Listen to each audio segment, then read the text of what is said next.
Hello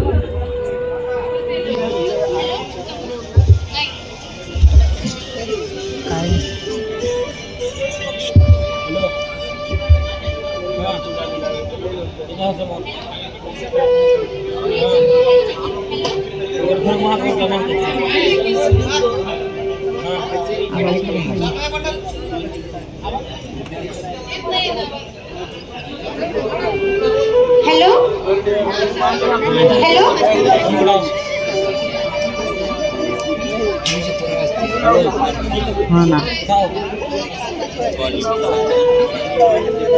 ओळखलात मला? मी सावित्रीबाई ज्योतिराव फुले, सातारा जिल्ह्यातील खंडाळा तालुक्यातील नायगाव त्या खंडोजी निवासी पाटलाची मी कन्या. वयाच्या 9व्या वर्षी ज्योतिराव गोविंदराव फुले या माणसाशी माझा विवाह झाला. हळूहळू माझ्या लक्षात आलं, ज्या माणसाशी माझा विवाह झालाय तो निवड साधा सामान्य माणूस नाही, तो तर लाखो करोडांना ऊर्जा देणारा क्रांती सूर्य आहे. 1 जानेवारी 1848 होय, शनिवार दिनांक 1 जानेवारी 1848 रोजी सर्वधर्मीय मुलींसाठी पुण्याच्या भिडेवाड्यात आम्ही मुलींची पहिली शाळा सुरू केली. भारतीय माणसाने भारतीयांसाठी सुरू केलेली ती पहिली शाळा बरं. आणि मी त्या शाळेची पहिली शिक्षिका आणि मुख्याध्यापिका सुद्धा. शिक्षण हे वाघिणीचं दूध आहे आणि हे वाघिणीचं दूध मी माझ्या लेकरांना द्यायचं ठरवलं. शेळपटासारखं जगला तर कामतमान होतं आणि वाघासारखं जगला तर नाम होतं. कार्य खूप खडतर होतं, जोखमीचं होतं, पण आम्ही शिवरायांच्या मावळ प्रांतातील मावळ्यांचे वंश होतो. घाबरणं किंवा कच खाणं आमच्या रक्ताला मानवत नव्हतं. सनातनांची मात्र धर्म बुडाला म्हणून कोल्हेकुवी सुरू होते.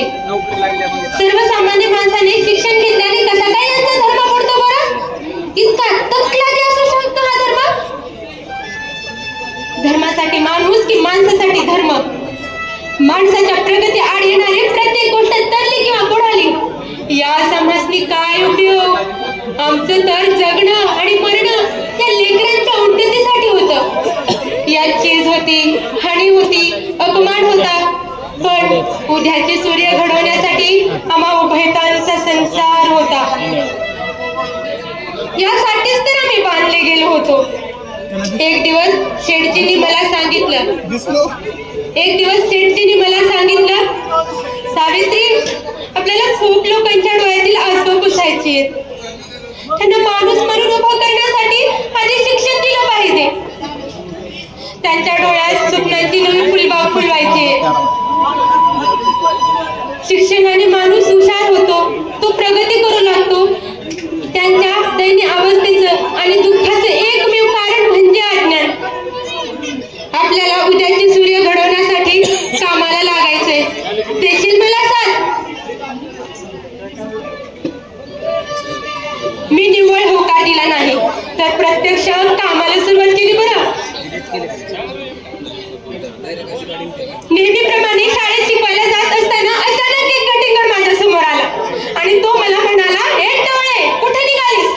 आमच्या पोरींना शिकवायला होय? तुला पोरींना शिकवणं महत्वाचं आहे की तुला तुझे अब्रू?" कदाचित त्याला माहिती नसावं, मी खंडोजी निवासी पाटलाची कन्या आणि ज्योतिराव पैलवानाची पत्नी होती बरं. त्याच्या कानाखाली सणसणीत जाळ काढतात त्या क्षणी मी त्याला सुनावलं, "आज समोर आलायस, थोबाड फुटलंय. पुन्हा जर समोर येशील तर तुझ्या रक्ताने धरती रंगवी."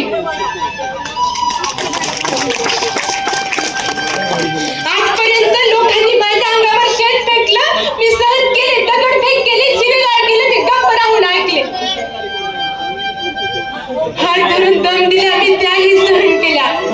पण आता माझ्या सहनशीलतेचा अंतच संपला होता. माझी सहनशीलताच संपली होती. 1877 ला खूप मोठा दुष्काळ पडला. त्या दुष्काळाचे वर्णन करतानाही धरका फुटतो. लोकांना अन्न देता येत नाही म्हणून लोक स्वतःच्या मुलाला विष देऊन मारून घालत होते. आम्ही पुणे सोडून धनकवडीला निघालो. दुष्काळग्रस्तांसाठी 2000 भाकऱ्या भाजण्याचं काम सुरू केलं. आमच्या सहकार्याने आम्हाला तेवढीच मदत केली बरं. सांगण्यासारखं खूप आहे बाबांनो. आम्हाला कितीही लोकांनी कितीही विरोध केला ना, आम्ही तसं बरी मागे हटलो नाही. शेवटी हळूहळू शेठजींची तब्येत बिघडू लागली. अर्धांगे वायूने त्यांची उजवी बाजू निकामी केली. पण त्याही परिस्थितीत त्यांनी सामाजिक सत्यधर्म हा ग्रंथ डाव्या हाताने लिहिला. पण शेवटी शुक्रवार दिनांक 28 नोव्हेंबर 1890 रोजी शेठजी आम्हाला कायमचे सोडून गेले. माझे जीवनसाथी, माझे प्रेरणास्थान, माझ्या कार्याचे भागीदार, माझं सर्व काही आणि सर्व हे अगदी निश्चित पडलं. शेठजीची खूप आठवण येत होती. शरीर कष्टी, मन थकलेलं होतं, पण तरीही शेठजीने सांगितलेल्या मार्गाने मला चालायचं होतं. 1897 ला पुण्यामध्ये प्लेग या रोगाने थैमान घातलं होतं.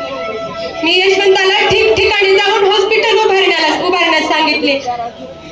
हा प्लेग आज ना उद्या मलाही होणार होता माहिती होतं, पण या प्लेगला मी भिणारे नव्हते. मी स्वतः पेशंटच्या घरी जाऊन पेशंट हॉस्पिटलला घेऊन येत होते. हेच करत असताना जर मरण येत असेल तर काय हरकत नाही, मर ना, तुला यायचंय ना तर तू ये. तुझं स्वागत आहे मरणा, तुला यायचंय ना तर तू ये. तुझं स्वागत आहे मरणा, खरंच तुझं स्वागत आहे, तुला यायचंय तर तू ये.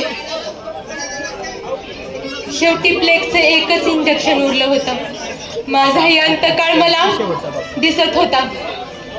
यशवंताने मला विचारलं, माही, हे प्लेगचं एकच इंजेक्शन उरले का, कुणाला देऊ?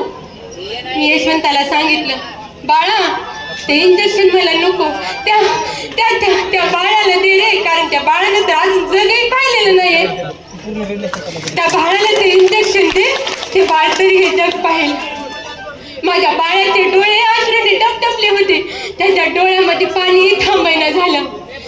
तसेच माझ्या बाळाने माझी शेवटची इच्छा पूर्ण केली. माझे शेठजी मला अचानक दिसले. यशवंता, हे पाय, शेठजी आले. यशवंता, हे बघ, शेठजी आले. यशवंता, शेठजी आले. हे बघ यशवंता, हे बघ, शेठजी, हे बघ यशवंता.